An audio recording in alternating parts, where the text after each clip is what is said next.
Ready? Alright guys, welcome back to another episode of the CC podcast. Today we have a very special guest, Ranjit Choongh from Leaflet Delivery UK. If you want to introduce yourself? Yeah, Ranj from Leaflet Delivery UK, formerly of Jimmy Spices. Boys, thanks for having me. Thank you for coming. No problem. You're welcome. Let's get straight into it. So, if you don't know Ranjit, he's going to give us a quick brief on who you are and what business are you in currently and what business do you have before. Like a quick 1 minute summary about you. Yeah, brilliant. So I am the largest UK franchisee of a franchise business called Leaflet Delivery UK. We're official Royal Mail partners. That means we help businesses, institutions, organisations design, print and deliver successful leaflet campaigns to generate them more customers, revenue, whatever it may be, whatever their objective might be. I'm also an independent broker, so I help businesses and institutions save money on their energy bills on commercial premises, so gas and electric. Independent broker, so I work with all the large companies, help people save money where I can with bills. Background, family-run business, Jimmy Spices. Many people in the Midlands, if you're a Midlands listener, will have heard of it. But a chain of multi-cuisine buffet restaurants across the country. Midlands brand initially, and then we ventured out across the country. Okay, touching on your leaflet delivery. Do leaflets still work? We're living in 2024, everything's to do with social media. Do leaflets still work? The straightforward answer to that is hell yes. So if you think about all the correspondence that you receive at home over even a given month, if you started collecting it in a box and then you look through it, you'd realise that almost every type of organisation, institution, business still uses, the big boys especially, still use some form of direct mail marketing, which is what it is. And there's a number of reasons for that. Firstly, because it works, and the answer to your question. So if you think about, if you shop at Tesco, you most likely still get your Tesco club card points through the post. Now, I don't know how much Tesco's worth, but it's got to be worth hundreds of millions, if not billions. They sure as hell would not be doing it if it didn't work. So I'm blessed, I've got a lovely Porsche car. Every now and again, they send me correspondence in the post, inviting me to an open day or a new launch of a vehicle. Again, Porsche, I don't know how much they're worth, hundreds of millions or billions. They wouldn't be sending me stuff in the post if an email did exactly the same job. That's not to say, just for clarity, that emails and social media marketing doesn't work too. Absolutely it does. It's a blended approach. And when I sit down with my clients and we talk about getting results from a marketing campaign, it's never this or that, it's normally a mixture. I just specifically focus on the leaflet side of things, but I've got, I know people who do very well in social media marketing, I know people who provide excellent Instagram services and so forth. As I said, it's a blend. And what's happened is we've gone full circle. We've gone from 20 years ago, everybody was doing traditional marketing, leaflets, billboards, uniform, all the basic stuff that we would take for granted as obvious marketing. And then all of a sudden everybody woke up, and let's be honest, most companies were very late to the party. They woke up and thought, oh dear, hang on a minute, we haven't got a website and we should have one, and we should have a Google My Business page, and we really should have some sort of Facebook page. And then after a while they were like, oh hang on a minute, we're meant to be posting content on a regular basis. And that's progressed over the last few years. And now what's happened is actually it's gone full circle. People have forgotten about the fundamental basics.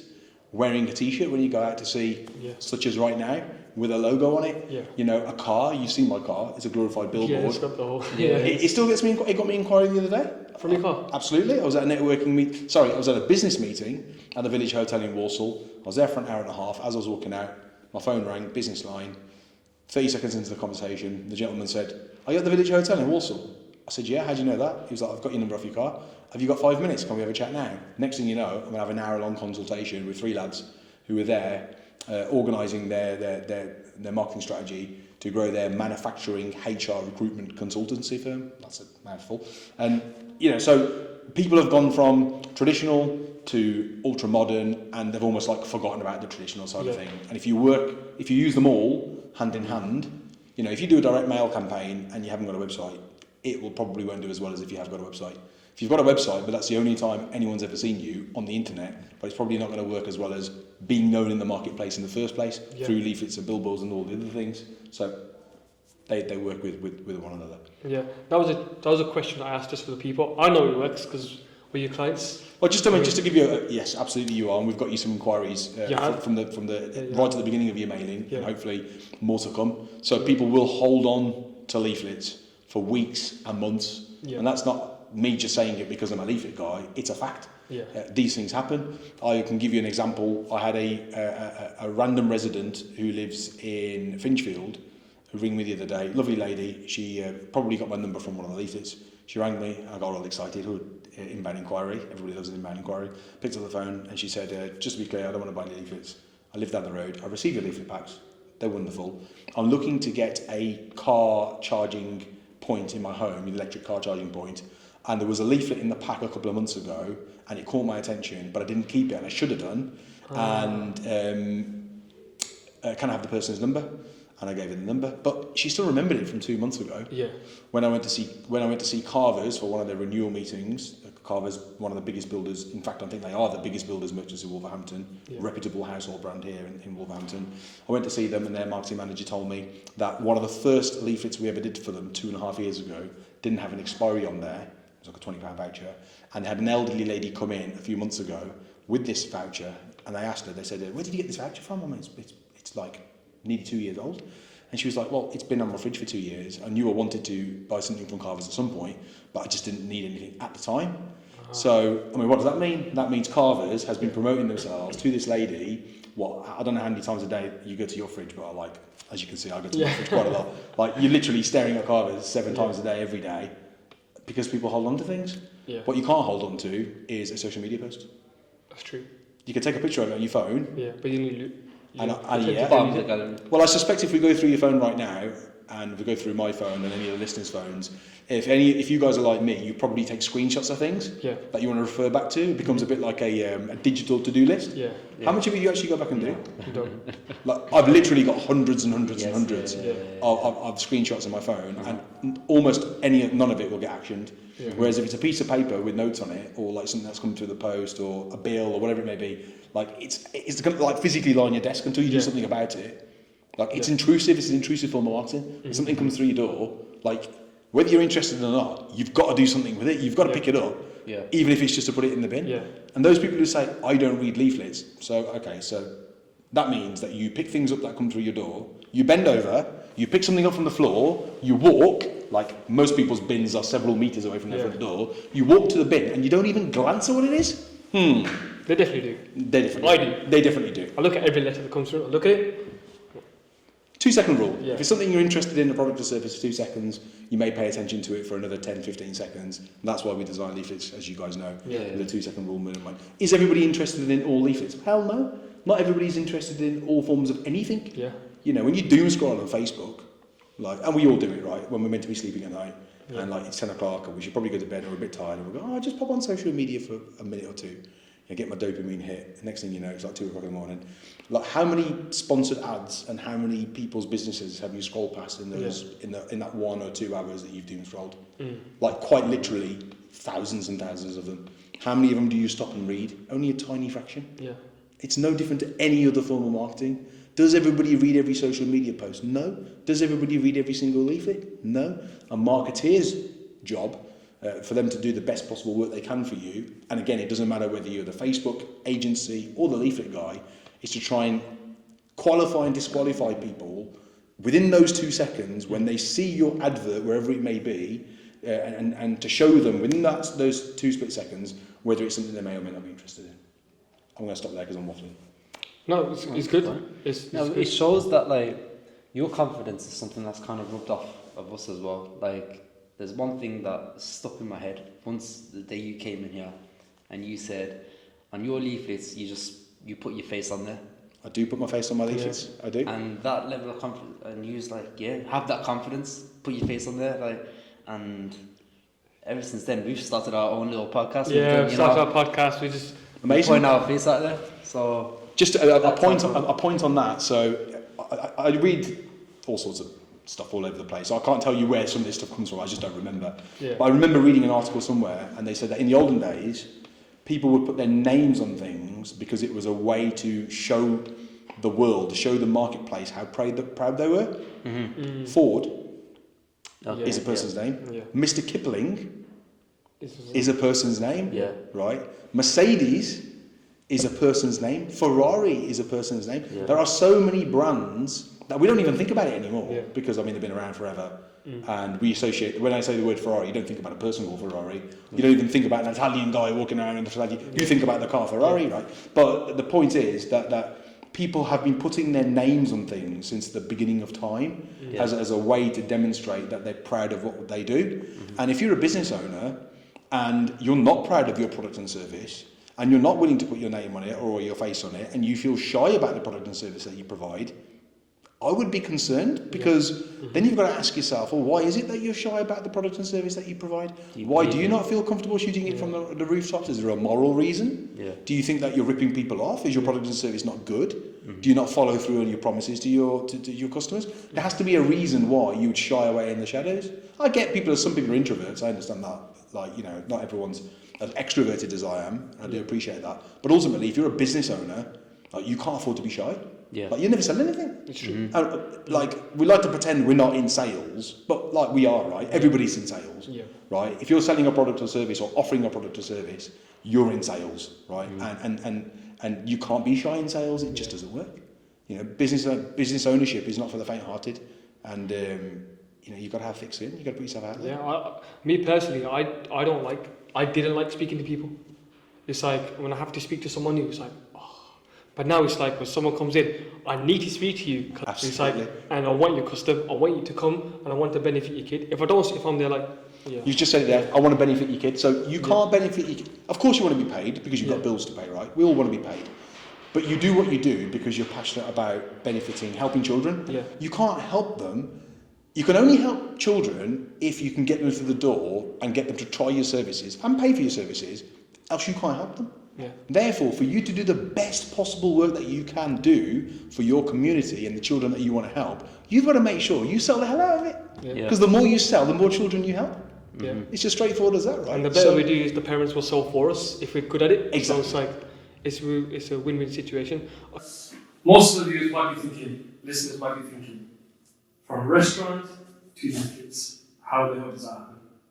That's a great question. So, restaurants to Leaflets. So, the family business Cheese Spices, I grew up in the family business. I was at university doing my degree in law whilst we were building out restaurants. And by the time I completed my degree in law, we were already onto our third or fourth restaurant. And at the height of the Cheese Spices group, we were at about 12 sites from here to London. And we had some amazing success, as I'm sure a lot of our listeners will know. You know, we served hundreds and hundreds and hundreds of thousands of people over that time. We employed hundreds of people, generated millions of pounds of turnover, paid millions of pounds of taxes, you know, put millions of pounds probably into people's pockets through wages, and you know, it was an amazing elephant of the business, really, Goliath of the business. But all good things, most good things, come to some form of end, and it got to a point where the business didn't work anymore. And I can elaborate on that later if that's one of the questions. It's detailed. That could be a podcast of its own, the reason why it didn't work anymore. But it came to its natural end over 15, 20 years. And eventually what happened was I was looking for other opportunities. And because I've grown up in and around franchising, so whilst my dad was beginning down the road of the Cheese Spices business, the buffet business, my uncle, my dad's brother, who I'd grown up with, also initially had a supermarket together, he was a very, very early adopter into Subway, one of the first Subway franchises in the UK. I mean, there's over 2,000 now. They're the largest franchise in the world. By number of units, bigger than McDonald's. And so, bigger than McDonald's by number of units. Wow. And so, my uncle was very early on because he saw an opportunity. I mean, it seems strange sitting here talking about Subway as like a new thing because now everybody knows what it is. But you go back 20, 25 years, opening a shop in West Midlands, Walsall, selling a £5 sandwich, was a big deal. Like, £5 for a sandwich, who's going to spend £5 on a sandwich? So, I was kind of like, I'd watched the progression of Subway and how franchising worked, and I'd watched the progression of Cheese Spices, which was an independent business, it wasn't a franchise, and how we built everything from scratch. And I had all this experience around me, I had hard-working mentors around me, including my dad and my uncle, and lots of other people as well. And time had passed after Cheese Spices, and I was looking for another opportunity. And one of the things I found in the franchising world was a brand called Black Sheep Coffee, a reputable brand. Yeah, so they're quite big in London. We've got a number of sites in London. And this story now goes back about 3 years or so just before COVID. And just before COVID, just after COVID? I don't remember. It goes back 2 or 3 years. And I'd done some work with them. I was going to be their first franchisee in the UK. They just started franchising. They had a list of stores that they were going to open that had already done deals on by way of rent and so forth. Yeah. And I would quite like the brand and the product, and the maths made sense from a business point of view. And I'd narrowed down out the 20, 30 sites that they had, 3 sites that I wanted to do. And unfortunately, that didn't work in the end, having spent months doing all the work, because they changed the goalposts on me a little bit. The capex budget, that's the amount of money that you have to put in to build the damn things in the first place, came back higher than it should have been initially. And so, like, the formulas just don't work anymore. Yeah. You know, if 2 plus 2 equals 4, therefore you decide to go ahead with something, and all of a sudden the 2 becomes a 3, while the number on the end is just not the same. Yeah. And I went to London to meet them, to have a face-to-face with them, to see if this issue could be ironed out, because I was keen to progress. And it was already pretty much a done deal, the deal had pretty much died anyway, but I went to London to see if it could be revitalised, because I put all this work into it. And as I was walking around a franchise show in London, so if any of the listeners have never been to a franchise show, and they're interested in getting into some form of business, and are interested in the franchise world, I encourage you to visit one. There's one happening at the NEC in early October, so it's only a few weeks away from now. Free entry, lots of different brands out there, lots of different franchising out there, everything from mixed martial arts, to Leaflets, to McDonald's, to care, to tuition centres, anything and everything you can think of. Because of cleaning. And so, as I was walking around the show, looking at other opportunities, bumped into a gentleman who started talking to me about his franchise, Andrew, who's the master franchisor for Leaflet Delivery UK, in the UK, and his business, his baby, he started it. And initially, if I'm honest, I was probably a little bit rude in the first few minutes. Like, I'm Ranjit from Jewish Versus. I used to make loads of money, hundreds of staff, and I'm not going to waste my time with some robots and like that. But the more I got talking to him, the more I liked the product. Now, going back to the Jimmy Spices days, one of the things that I did was I was responsible for marketing, and we were spending tons of money on newspapers. I mean, we were spending tens of thousands of pounds a year on newspaper advertising across 15, 20, 30 different newspapers across the Midlands. Stratford-upon-Avon had 2, 3 different newspapers. Solihull had 2, 3 different newspapers. Sutton Coldfield had 2, 3 different newspapers. Sutton Observer, the Chronicle. Some of these don't exist anymore. Express and Star, you know, the big one. And the family had spent tens of thousands of pounds, probably hundreds of thousands of pounds over a number of years, advertising in newspapers, and we'd always got great results. Yeah. So I understood direct mail marketing. I understood marketing per se, or as much as anyone can understand marketing, in the field of restaurants. Yeah. And I understood like paper advertising, like something physical, printed, like tangible marketing, because I'd done it. I spent years perfecting it to the best of our abilities to get us the best results, using our own money. So I'm not a marketing guy that's gone to uni and done it. Like, we spent our own money. So when you put your hand in your back pocket and you take money out and something doesn't work, you learn pretty quick, right? So learn from experience, like real experience. And so when Andrew explained to me how the franchising worked and the price points and how much it would cost the customer and how the leaflets are delivered through Royal Mail, I thought it was a great business opportunity.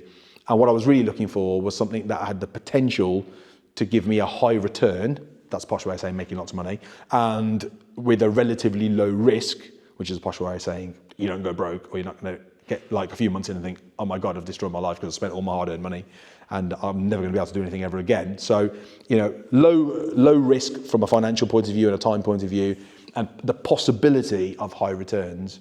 And Andrew showed me that his own business kind of does both of those things. Yeah.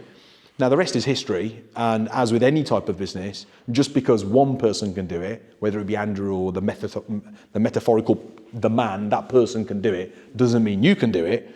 And I have been able to build it into a big successful business. But the reality is, just because somebody else can do it doesn't mean you can do it or will do it. And just because somebody can't do something doesn't mean, so it works both ways. Just because somebody can't do something also doesn't mean that you can't do it or you won't do it. That's all down to yourself, right, and your hard work. So find a system that looks like it works.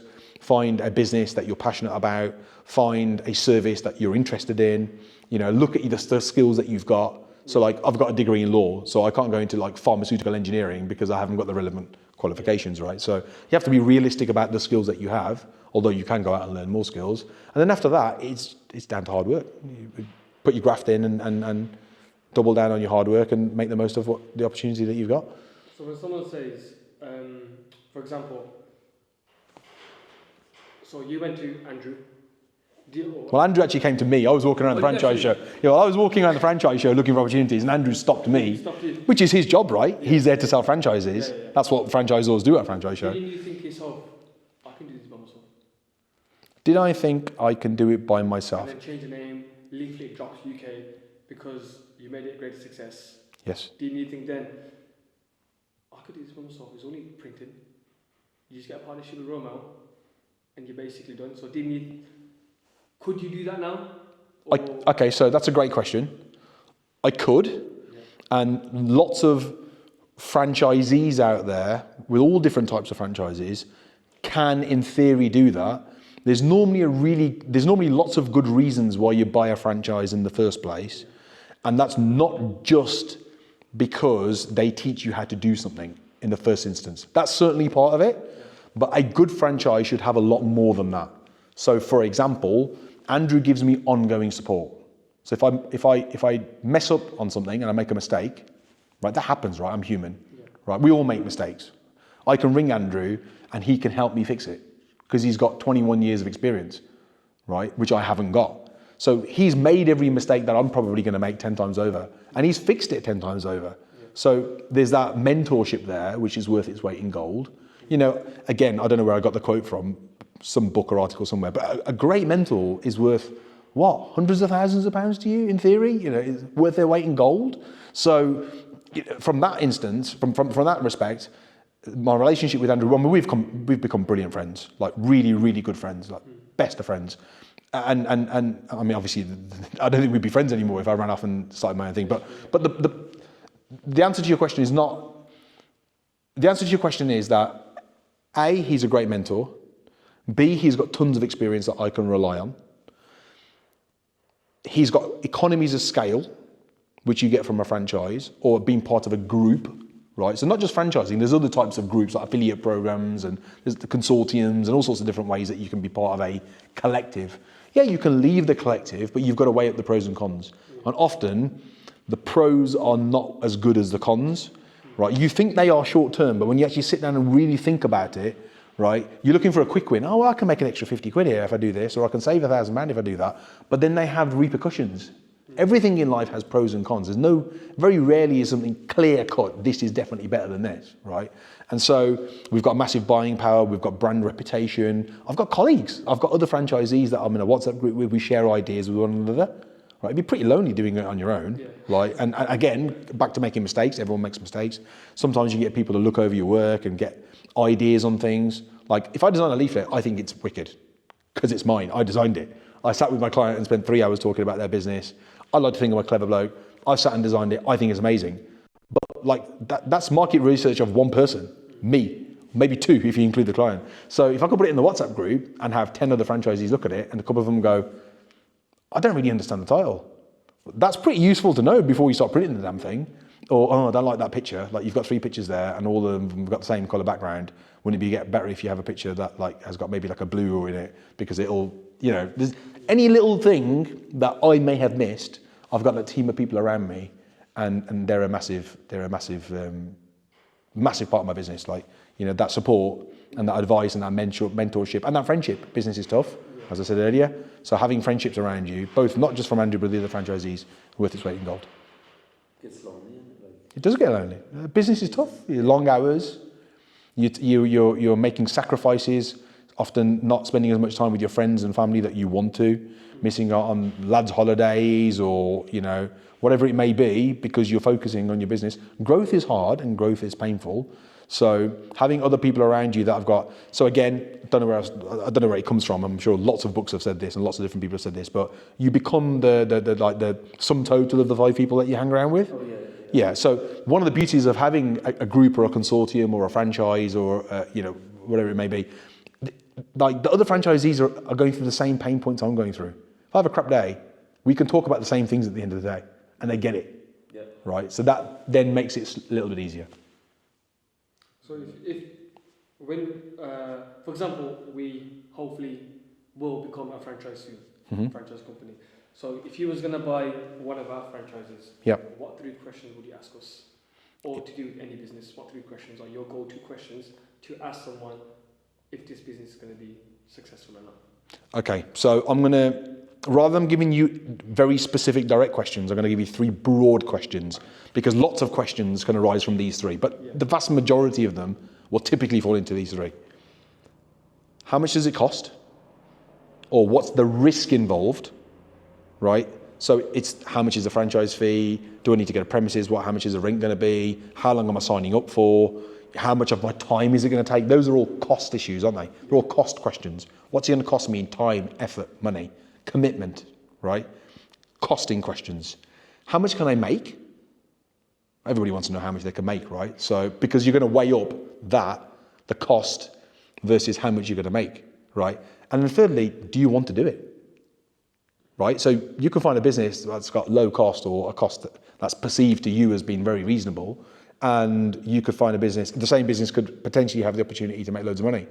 But if you hate it, or you just can't imagine yourself doing it, oven cleaning, perfect example, right? So you can buy an oven cleaning franchise, and the cost to get involved is pretty low in the grand scheme of things. It's a few £1,000s as opposed to tens or hundreds of thousands of pounds. So almost anyone can raise that kind of capital. And I mean, you could raise that capital from a part-time job over a few years, couldn't you?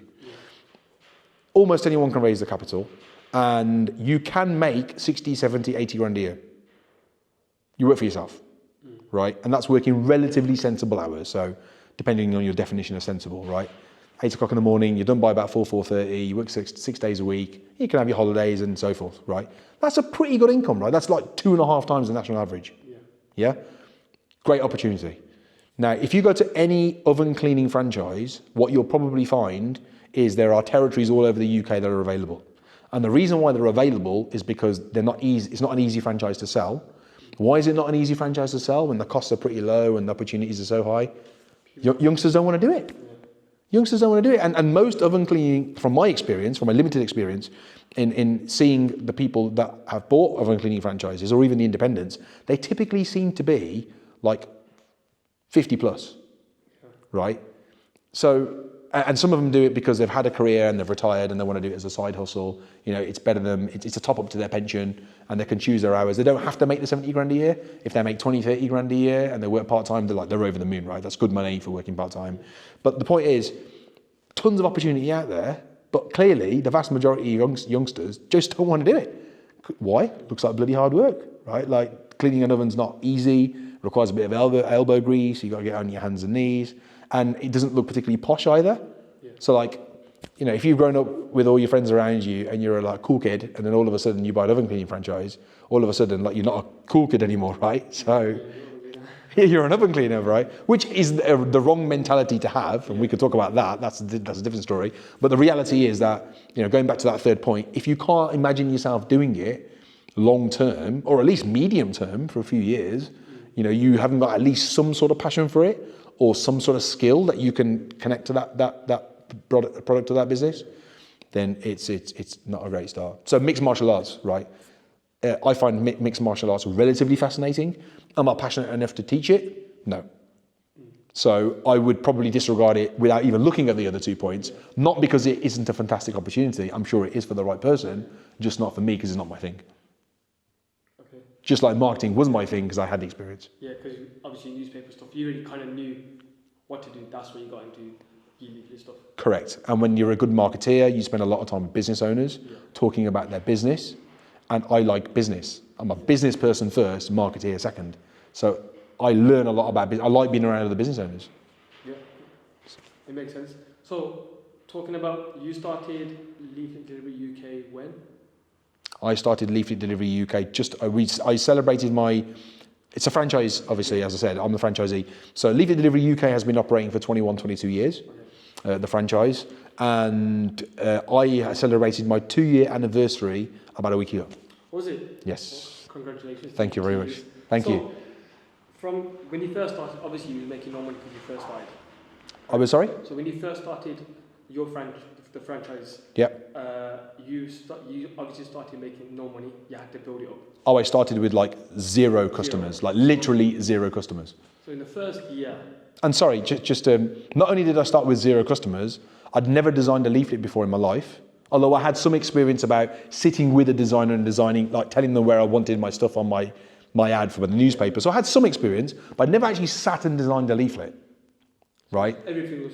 And, yes, correct. And I'd moved to Wolverhampton, so I live in Whittick, which is Tetnall.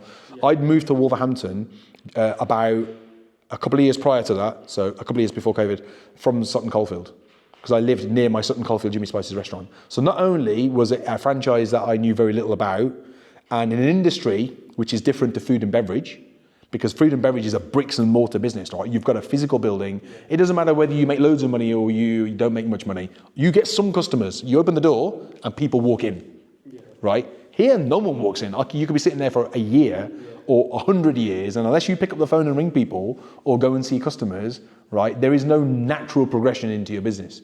So no customers, no one walking into your business, or there was like no inbound inquiries. Zero for the first few weeks, first few months. And I didn't know anyone in the area either. So I didn't know any local business owners or I didn't really know anyone in Wolverhampton, none of the local businesses, because I'd only just got here a couple of years ago. Wow. So That's a scary thought. I know, yeah. That's scary, man. Because I wouldn't do it. For me, it's too much of a risk to like jump in something. Yep. To do it and be like, I have to now network. Yeah. I had to find people who Yes. went to one of the networking events that you went to, which was that was really good. Our first one, we need to go to more. We missed slacking with that one, but we're definitely gonna go to more. But anyway, so you jumped in the business. Let me ask you a question on that. I know you're meant to be asking me the questions. I've got a question for you. So you're both Asian, right? Yeah. Where were your parents born? My dad was born here, mum was born in Pakistan. Okay. Yemen. Yemen. Yeah. Okay. So your mum was born in Pakistan. Your parents were born in Yemen. Yeah. What's more of a risk? What's more frightening? Your parents moving here from Yemen, I think about this all the time. or your mum moving here from Pakistan? Yeah, I think it's more frightening what they do. Don't understand the language, don't understand the culture, don't understand the tradition. The weather is completely different. The society and the buildings and the community looks physically very different. Yeah. People eat and drink completely different types of food. Yeah. And if you came here in the 50s and 60s and 70s, as a lot of Asians who are, I mean, I'm 37, so if some of your listeners are 10, 20, 30 years older than me, they will know that being called Paki and being sworn at and shouted at on a regular basis was very common. Yeah. Right? So imagine that versus what I went through. In comparison is like timid, isn't it? It's nothing. It's literally nothing in comparison. Yeah. It's all perception, isn't it? Grow up here, boom. It depends on who you're comparing yourself with. Yeah. Yeah. That just opened my eyes. That just opened my eyes. Well, so what was the worst that was going to happen? The worst that was going to happen was I was going to do it for 3 months. Yeah. I wasn't going to like it. Things weren't going to go my way. I wasn't going to get anywhere. I'd lose, I don't know, like 3-4 grand. And like I learned something and I move on to something else. Yeah. It's not going to kill me. You're paying for a lesson, right? It's not going to kill me. Yeah. Do I want to lose 3-4 grand? No. Do I want to lose 3 months of my life? No. But again, I don't know where I got it from, but I read it somewhere and I'm sure you've heard it before. Nothing ventured, nothing gained. Yeah. So nothing ventured, nothing gained. If you don't go out and do something, you don't try something, you don't get anything. It's as straightforward as that. So I take that back.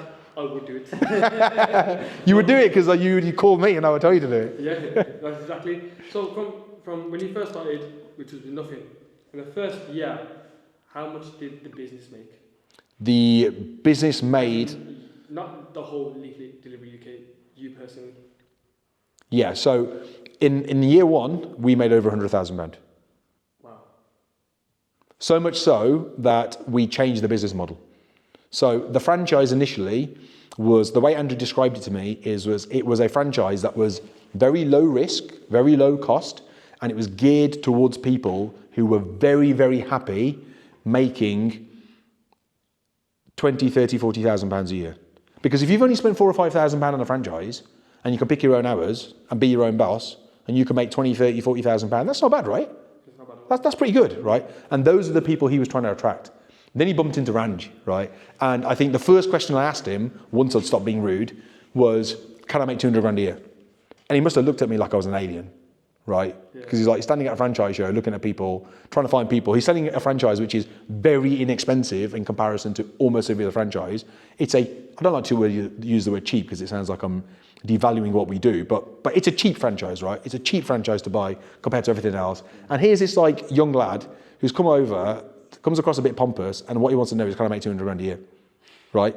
But the reason why I asked that question is not because I was big-headed, but that wasn't the reason why I asked it. I wasn't big-headed in the sense that I thought it was below me, although I probably did. That wasn't the reason. What I wanted to make sure was, what I'd learned very quickly in the 2 minutes whilst Andrew was explaining this to me, was it was going to take up all of my time. Now, you can't run 7 businesses at once, right? If you haven't got the time to run 7 businesses at once. You can't even run 2 businesses at once, right? Most people just about manage to run 1 business. And if you do it right, especially in the first few years, it is going to take up a lot of your time, right? I just had a baby girl.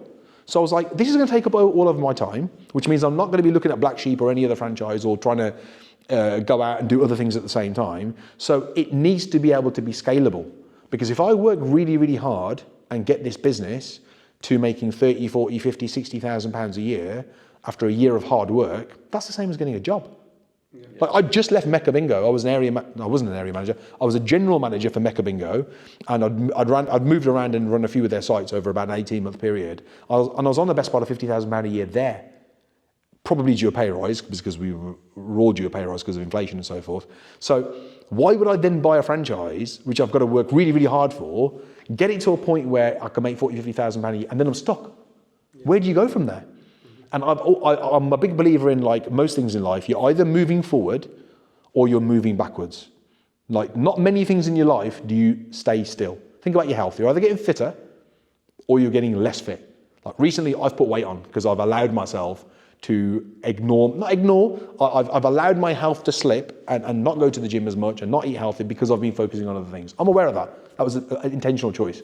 Once upon a time, I got myself down to 11% body fat and I was in exceptional shape. Yeah, but the point is, you're either getting leaner and stronger and fitter, or probably you're getting fatter. There's not many people that successfully stay the same. And it's the same with your ambition when it comes to business. Typically speaking, most businesses are either growing or they're not. They're falling behind, right? Even if you're standing still in a business, inflation means you're actually losing, aren't you? You're actually losing. So your business probably needs to grow 5-7% a year just for you to be breaking even. Right, so when people think they're standing still in the business, they're not.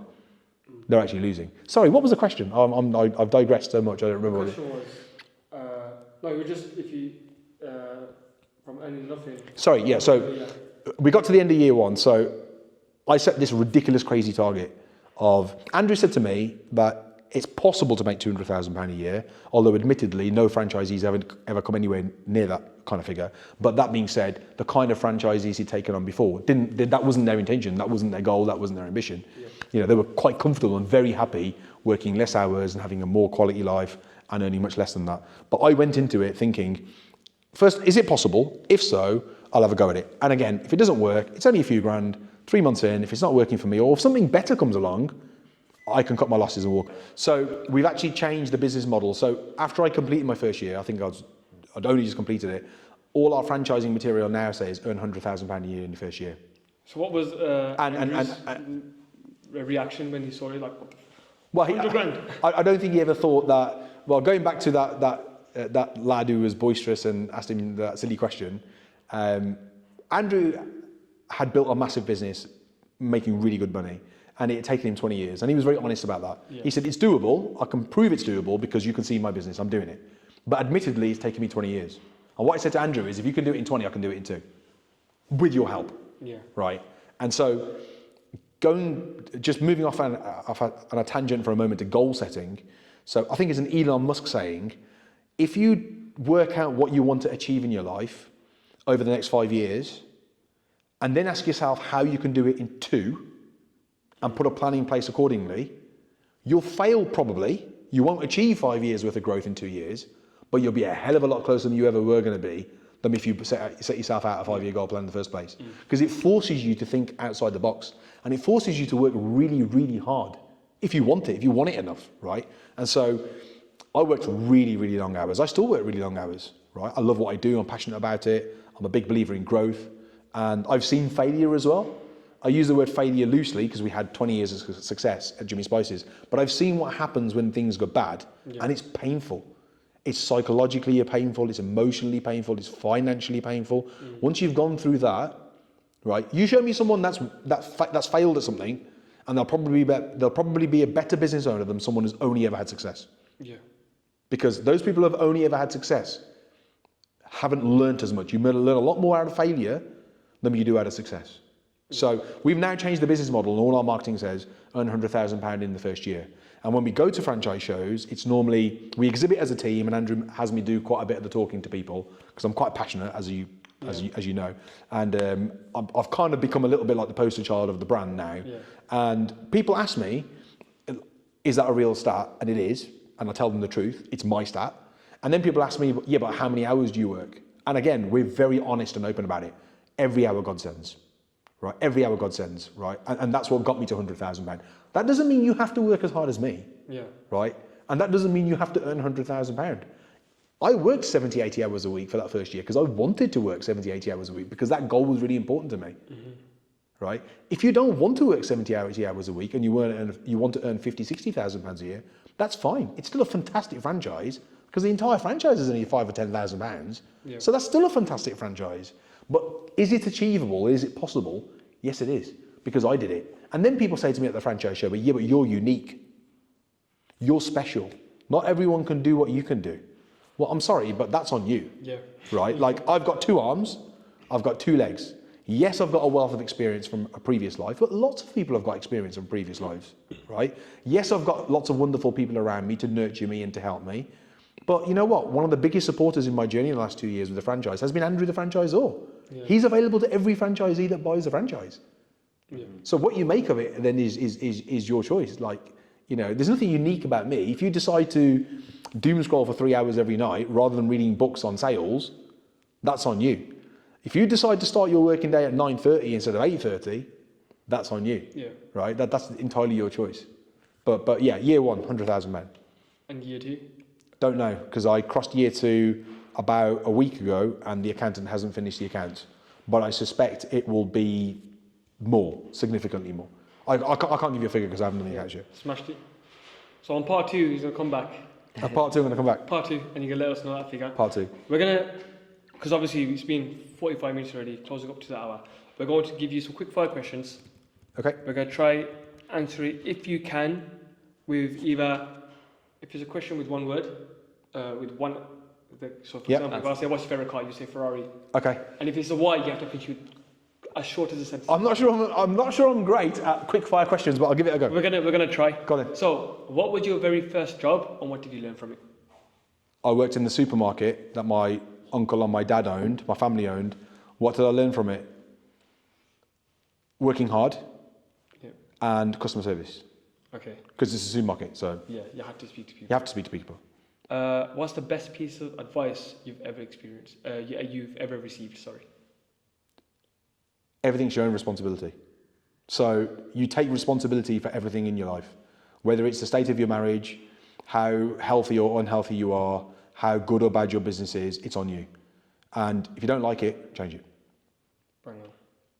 You know, I'm learning so much from literally this. There's about 10 questions. I learned so much from 2. If you could have lunch with any historical figure, who would it be and why? I don't know. So. Or any celebrity figure. Elon Musk. Why? Because of the amount that he's. I mean, I'm not quite sure whether he's crazy or whether he's a genius. Probably both. I'm not sure I agree with all of his political beliefs, but one thing is for sure: the fact that he's achieved such exponential growth in such a short period of time is amazing. I mean, I know I'm only allowed to choose one, but I guess you could say the same about Bill Gates. Yeah. You could say the same about the Apple dude. He's dead now. Steve Jobs. You could say the same about Steve Jobs. You could say the same about any pioneer in business. You could say the same for, really. I mean, there's loads of them. Fair enough. What's a book or movie that has inspired you in your business journey? Book or movie that's inspired me in my business journey? So, very recently, actually, I've been consuming a lot of content, both his book I've read, and I've watched his 2.5-hour seminar, which is recorded it's available on YouTube. And also I've got his, if you're on Spotify, some of his stuff is on Spotify, broken down into like 20-minute episodes. Yeah. There's a gentleman called Jim Rohn, and he's dead now. Like I think he was around like in the 50s or the 60s. I don't remember exactly what year, but it was a long time ago. is an American bloke, and he was basically I guess you could call him a business coach, a life mentor. I don't know exactly how you describe him, but he was a entrepreneur and author. That's what he says. yeah, but he went on to entrepreneurship, and he went on to authoring books. But basically, all of his talks are about how to be the best that you can be, right?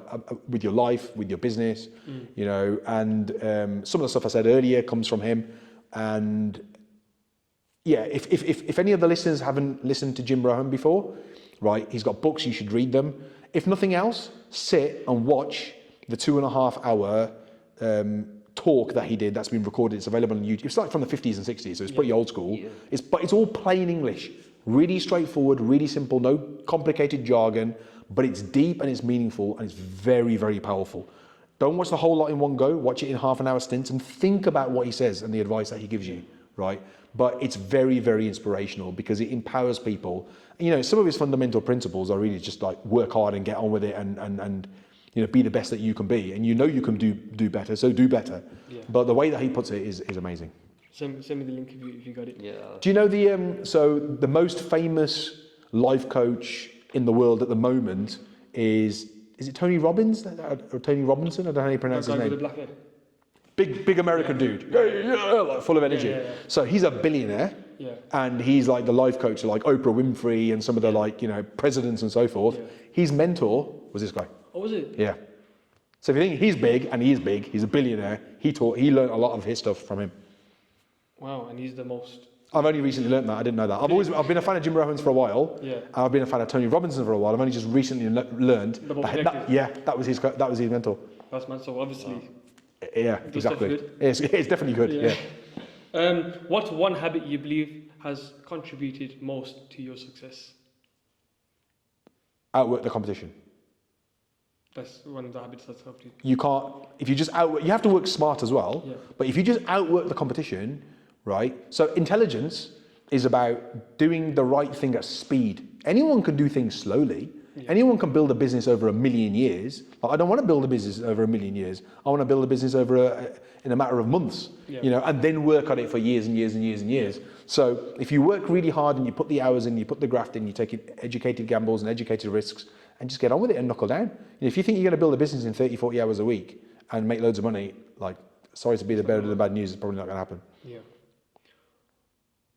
This is a good question. If you weren't in business, what would you be doing?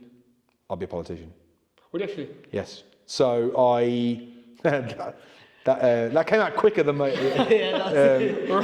I've been thinking about it for a while. So I'm disappointed in the state that we've allowed the country to get to. Yeah. Not just this country, like the world as a whole, and especially the Western world. And I think we can do better. Yeah.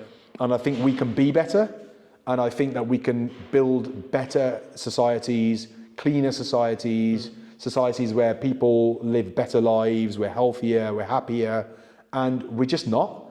And the sad reality is that we don't have the best people running our country, because to have the best people running anything, almost always you have to pay them tons of money.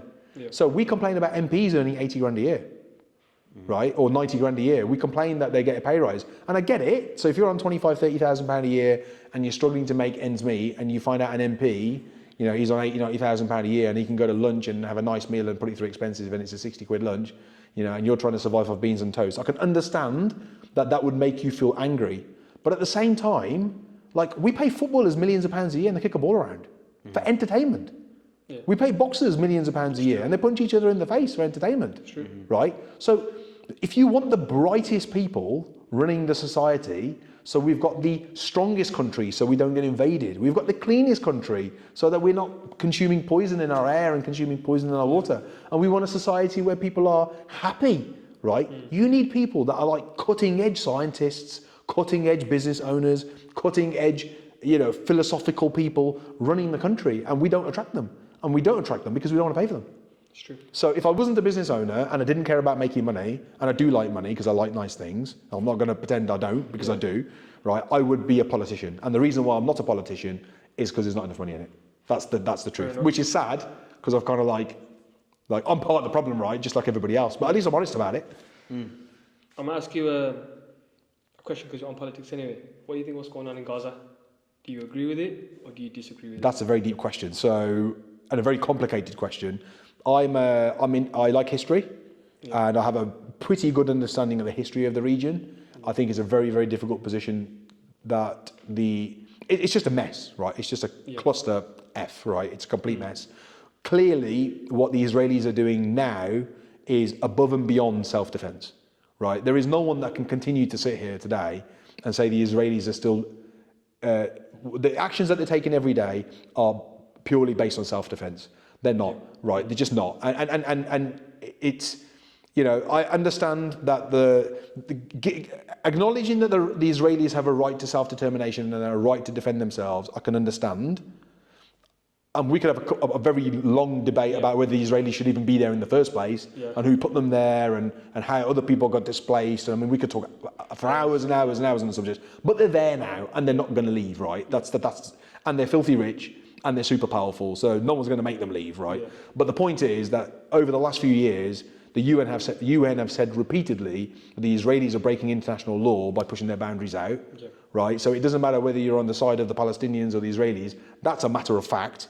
And now the UN and lots of people around the world are saying and have said that the actions that they're taking are borderline genocide. I mean, I don't know what that sounds like to you, but borderline genocide sounds a bit like it's kind of genocide, but we don't really want to say it. Yeah. So, I don't agree with how far things have gone.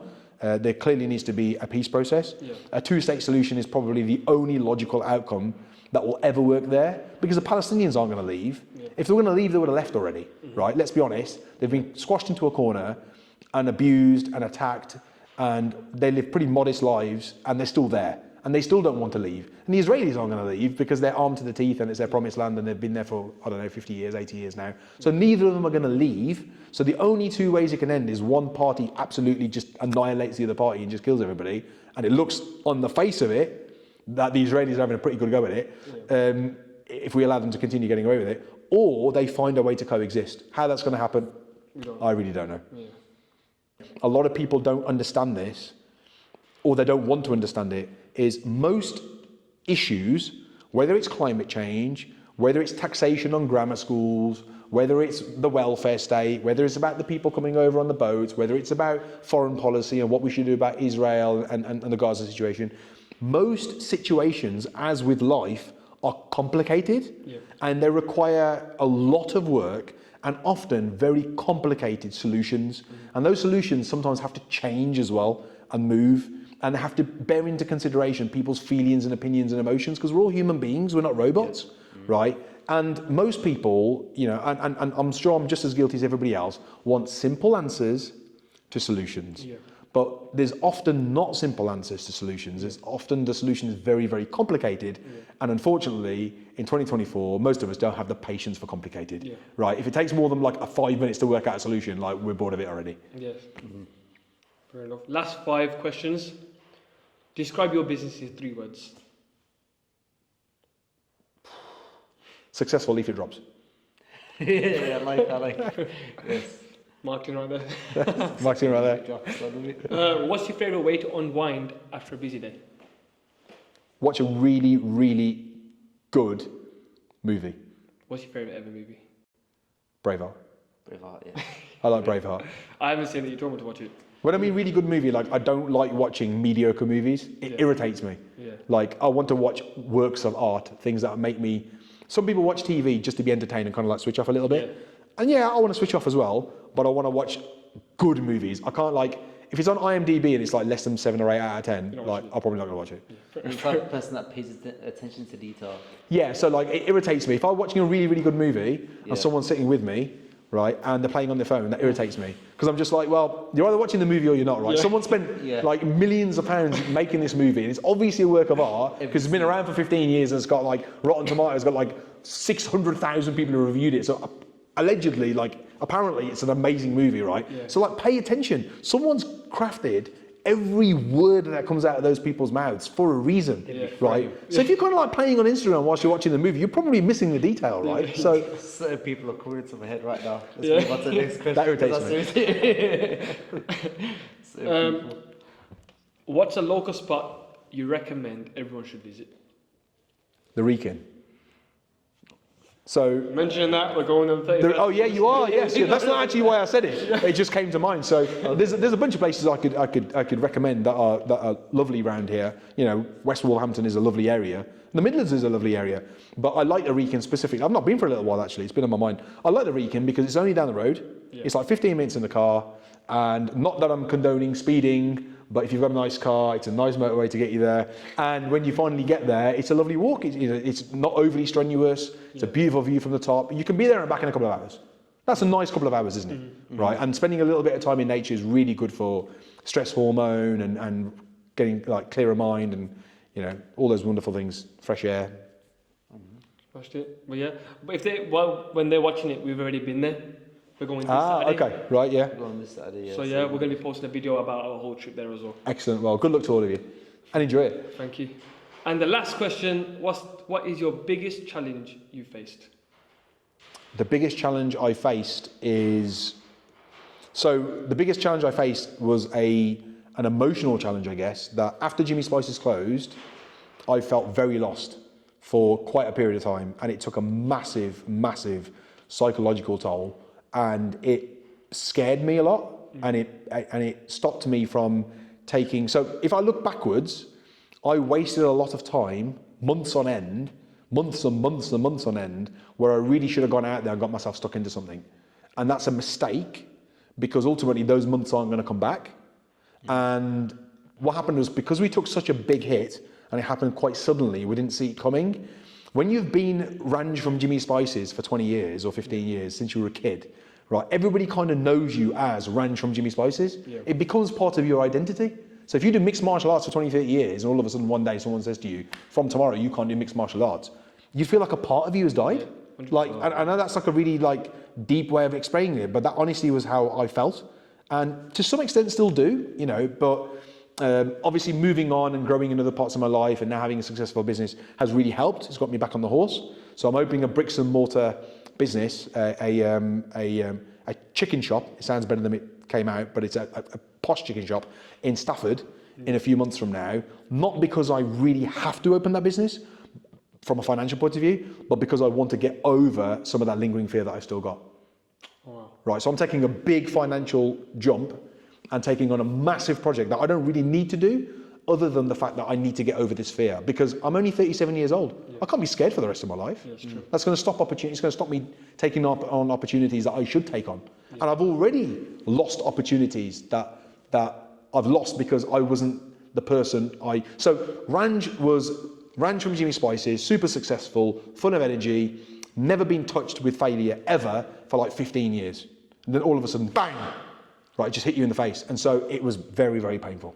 Very, very psychologically painful. Financially painful too, but touch wood, we've got enough money to, if I don't work for a year, I still eat, right? So that's a great position to be in. So it wasn't the finances, it was the loss of, it was a very customer-facing business as well. Everybody knows it, right? Like you guys knew it the minute I said it. Yeah. So having restaurants that have closed down and not being in and around that environment anymore. I had like 100 members of staff, 150 members of staff. They become your family. Yeah. You're not with them anymore, right? The product that you spent years obsessing over every minor detail, you don't need to think about it anymore, right? Every time you go and visit friends, family, you walk into we're Asian, right? So you go to a wedding and there's like 1,000 people there, right? How do people introduce you at a wedding? Like if you're distant cousins or like... Oh, this is... and they do such and such, right? Especially in the Asian community, right? So what we do is almost part of our identity, right? And so it was a really, really big hit on my sense of identity. And it's taken me a long time to get some of that back. But you have. We see you come to us full of energy. You inspire us. I don't think you know, but you have inspired us to do a lot more. Like I said at the start, just one of those things of just putting your face out there. Just that little, probably a second where you just said, I'll put my face in the post and like, who cares? Yeah, and I was like... And that kind of, you would never see me talking to a camera. You would never see me. I still don't like listening to my own. I've got over listening to my own voice. I still can't watch myself. It sounds different when you hear it back, isn't it? Yeah. It's different like it sounds in your head. Yeah, it's crazy. Yeah, so yeah, yeah. I've only watched one podcast back. We made about 7 now. So it's Oh, wow. like, yeah, so I've listened to them. Yeah. I've not watched me.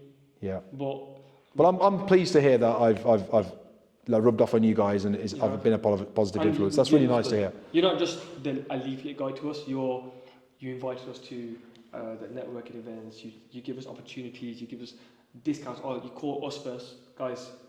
You guys might need this. What Yeah. do you guys think? And even when we said we can't afford it, he was like, "Look, I'll support you guys." I do my best with every one of my, I mean, I've got well over 300-400 clients now. Yeah. I do my best to give as much as I can to all my clients because my business wouldn't exist without you guys, Yeah. right? So the beauty of my business is like, it's a win-win situation. If you win, I win. Yeah. If I win, you win, right? So that's a lovely position to be in. And, you know, marketing is not easy. No one's got a magic wand. I can't guarantee anyone results. And sometimes there's a bit of trial and error as well. And sometimes people quit before they've given it a proper opportunity. Yeah. So, but if people can see that my heart's in the right place, do I want to make money? Well, of course I do. It's a business, right? I want to be paid, but I genuinely want my clients to succeed, and I genuinely want my clients to get the best possible results they can, and I will do everything in my power to make that happen, because, like, why wouldn't you do the best that you can, Yeah. right? Going back to what Jim Rohn would say, like, why would you, if you're going to do something, why would you not do it to the best of your abilities? Yeah. You know, when you do something half-heartedly, you feel a bit crap about it, really, deep down. Yeah. Like, when you do something properly, even though you know you've probably spent a little bit more time on it than you probably needed to, but you do feel good about it, do you?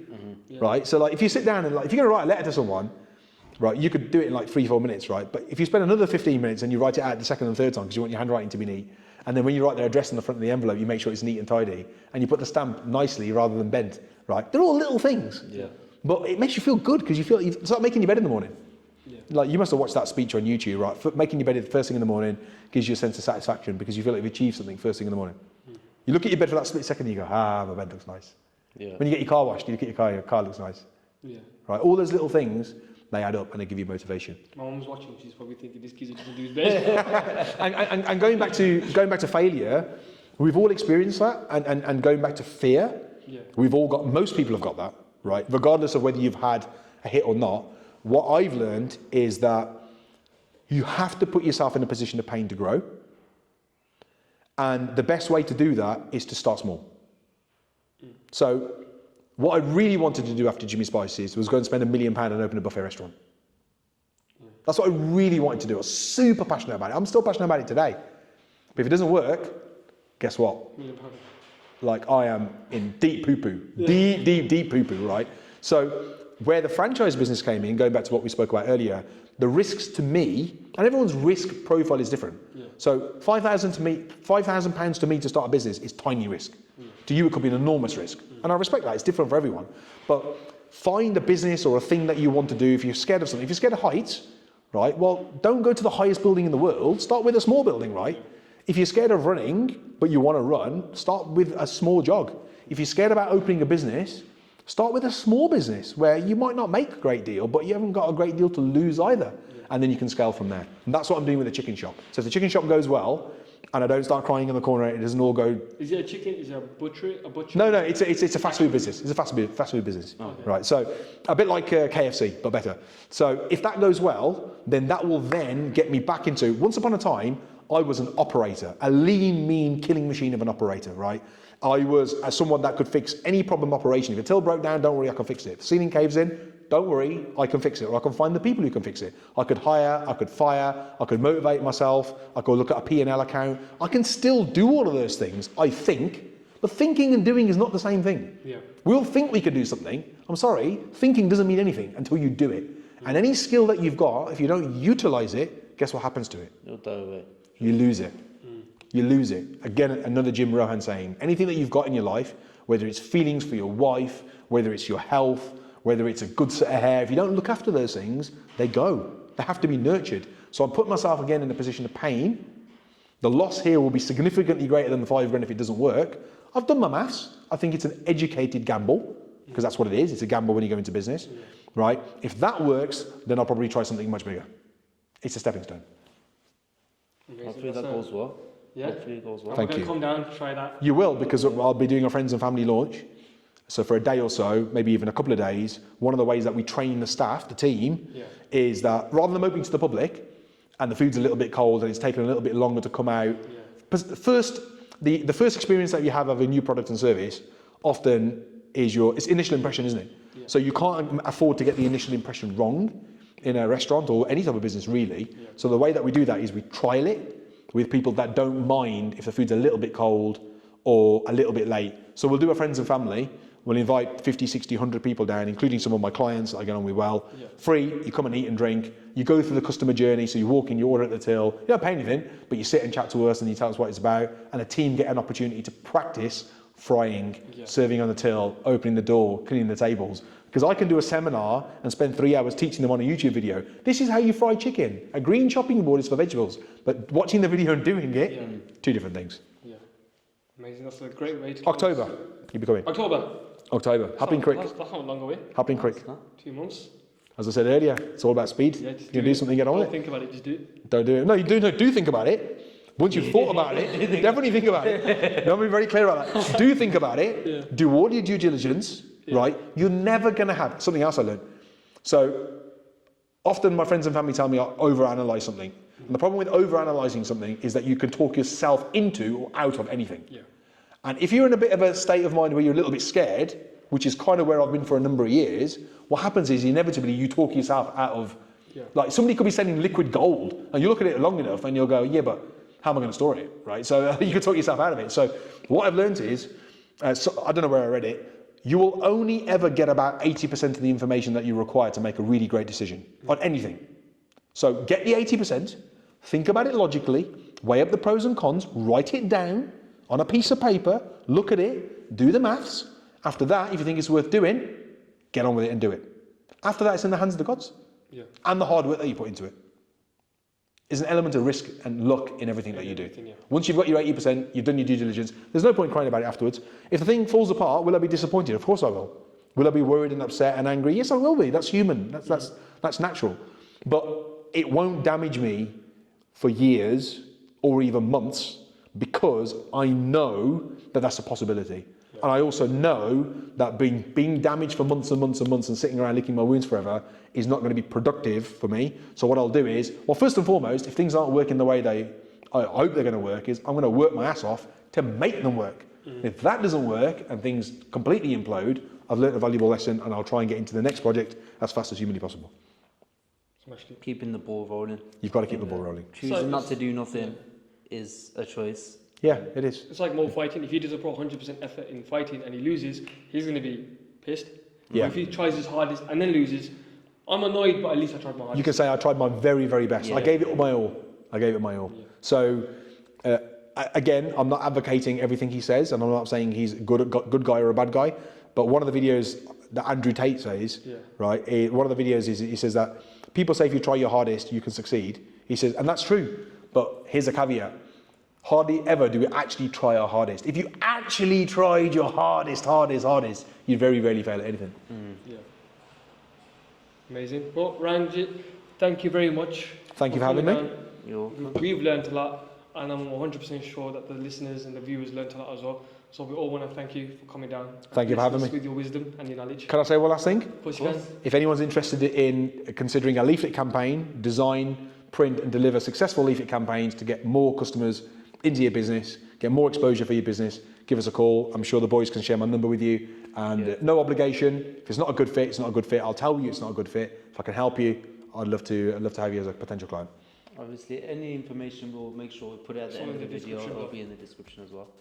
And it works. It works. Because we tried it. It works. A lot of other businesses have tried it, and it does work. Thank you for having me, boys. Thanks a lot. You're welcome. Cheers. Take care. Thank you.